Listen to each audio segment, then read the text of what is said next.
Gerbėmieji, labas vakaras. Sveiki užklydę į mano kanalą, kuriame aš, Vytas, skaitau jums įdomius straipsnius iš Wikipedijos. Šiandien yra kovo 11, taigi pirmoji laida bus apie nepriklausomybės atkūrimo dieną. Nepriklausomybės atkūrimo diena – viena iš Lietuvos valstybinių švenčių. Minima kovo 11 dieną. Pažymint 90-ųjų metų, tą dieną aukščiausiosios tarybos atkuriamojo Seimo pasirašyta Lietuvos nepriklausomybės atstatymo aktą. Tai viena iš 3 pagrindinių Lietuvos valstybės švenčių, kartu su Lietuvos valstybės atkūrimo diena, minima vasario 16, ir valstybės diena, minima Liepos 6 dieną. 40 metų birželio 15 dieną Sovietų sąjunga okupavo nepriklausomą Lietuvos valstybę.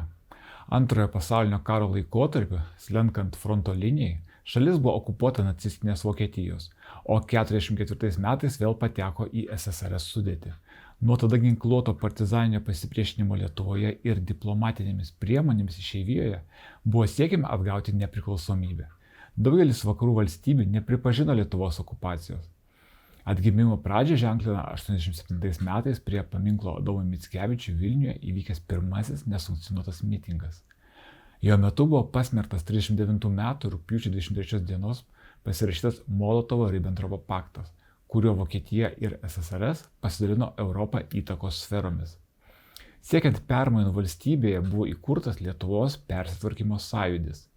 Jo iniciatyvinė grupė išrinkta 1988 metų birželio 3 dieną, kurią sudarė 35 asmenys.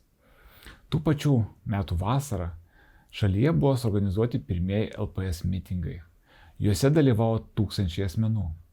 88 spalio 22-23 dienomis Vilniuje buvo suorganizuotas Lietuvos persitvarkymo sąjūdžio steigiamasis suvažiavimas. Jis išrinko Lietuvos persitvarkymo sąjūdžio Seimą ir Seimo tarybą. Seimas 89 metų vasario 15 dieną pirmą kartą paskelbė, jog siekia atkurti nepriklausomą demokratinę Lietuvos Respubliką. Po pusės metų, 89 metais, rugpjūčio 23 dieną, minint Molotovo-Ribentropo pakto 50-asias metinės, LPS pareiškė, jog Lietuvos prijungimas prie SSRS įvyko neteisėtai ir neturi jokios teisinės galios. Laisvėjant politiniai atmosferai SSRS, 90 metų vasario 24 dieną buvo suorganizuoti pirmieji laisvi ir demokratiniai rinkimai į Lietuvos TSR aukščiausiąją tarybą. Juose išrinkti deputatai gavo mandatą atstovauti tautą. Pirmasis Lietuvos TSR aukščiausios tarybos posėdis prasidėjo 90 metų kovo 10 dieną vakare. Jis buvo tiesiogiai transliuojamas per nacionalinį radiją ir televiziją. Jo metu išrinkta ir patvirtinta balsų skaičiavimo komisija, mandatų komisija, pirmosios sesijos sekretoriatas. Daugiausia laiko buvo diskutuojama dėl aukščiausiosios tarybos pirmininko rinkimo tvarkos. Posėdis baigėsi 23 val. Vakaro. Kovo 11 dieną buvo surengti 2 posėdžiai. Darbas prasidėjo 9 val. Ryto ir tęsėsi iki vėlyvo vakaro. Posėdžių metu buvo išrinktas aukščiausios tarybos pirmininkas, jo tapo Vytautas Landsbergis. Taip pat išrinktas prezidiumas, patvirtinti ministrų tarybos pirmininko įgaliojimai. Pareigos pavestos eiti Kazimierai Danutei Prunskienei. Trečiojo posėdžio metu buvo priimtas 5 dokumentų rinkinys, įskaitant laikinąjį pagrindinį įstatymą, kuris padėjo teisinius pagrindus nepriklausomybės atkūrimui. 22 val. 44 minutės buvo oficialiai paskelbta apie Lietuvos valstybės nepriklausomybę. Už Lietuvos nepriklausomos valstybės atstatymą balsavo 124 deputatai, dar 6 asmenys susilaikė. Balsuojančių prieš nebuvo.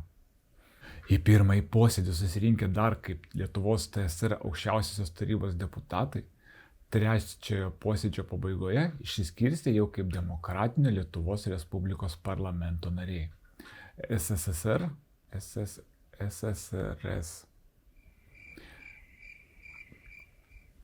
SSRS neketino pripažinti Lietuvos nepriklausomybės. 90 metų balandžio 18 dieną ji įvedė Lietuvai ekonominę blokadą, sustabdė ar smarkiai apribojo žaliavų tiekimą. Auganti įtampa kulminacija pasiekė 91 metų sausį. Į Baltijos šalis buvo įvesti Sovietų sąjungos kariuomenės desantininkų daliniai. O sausio 12 dieną Vilniaus gatvėse pasirodė šarvuota technika. Tuo metu prie spaudos rūmų, televizijos bokšto, radijos ir televizijos pastato ir parlamento susirinko minios žmonių, taikiai nusiteikusių ginti nepriklausomybę.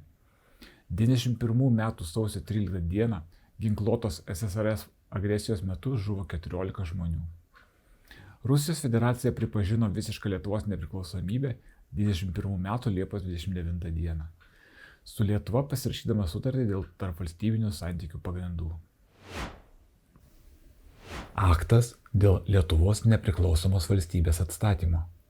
Lietuvos Respublikos aukščiausioji taryba, reikšdama tautos valią, nutarė ir iškilmingai skelbė, kad yra atstatomas 1940 metais svetimos jėgos panaikintas Lietuvos valstybės suvereninių galių vykdymas ir nuo šiol Lietuva yra nepriklausoma valstybė. Lietuvos tarybos 1918 metais vasario 16 dieną nepriklausomybės aktas ir 1920 metais gegužės 15 dieną steigiamojo Seimo rezoliucija dėl atstatytos Lietuvos demokratinės valstybės niekada nebuvo nustoję teisinės galios ir yra Lietuvos valstybės konstitucinis pamatas. Lietuvos valstybės teritorija yra vientisa ir nedaloma, joje neveikia jokios kitos valstybės konstitucija.